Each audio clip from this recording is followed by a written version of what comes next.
Ngayong iwas karne ang marami nating kababayan dahil sa Semana Santa, asahan daw ang taas presyo ng iba't ibang klase ng isda. Magkano na ba? Alamin sa balitang hatid ni EJ Gomez. Dito sa Pasig Mega Market, marami ang supply ng isda sa ngayon. Kaya ang presyo hindi ganun kamahal, sabi ng mga nagtitinda. Ang tilapia, 130 pesos lang kada kilo. Ang galunggong, 200 pesos. At ang bangus, 220 pesos kada kilo.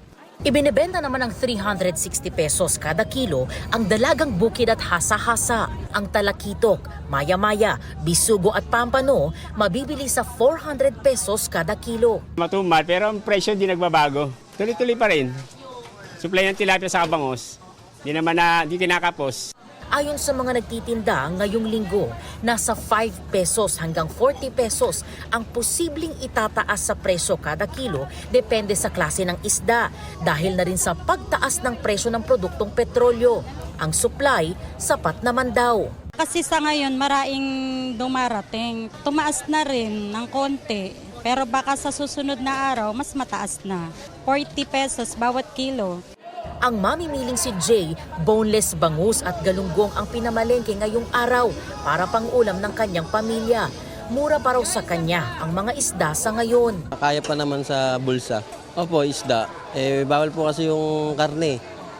Kasi mahal na araw nga, inuulam natin gulay, isda, tsaka yung mga prutas muna. Sa boneless prito lang po, tsaka paksiw. Sulit na. Sulit na po yun. 520 pesos naman ang ibinayad ni Helen para sa bisugo at pampano na kanyang binili ngayong umaga. Ay pampano po, tapos i-steam ko lang po siya. Sa ngayon bawal pa yung puro karne, isda lang muna daw kami. Una nang sinabi ng Agriculture Department na posible ring tumaas ang presyo ng isda dahil mas kakaunti raw ang mga nangingisda bunsod ng mahal na krudo.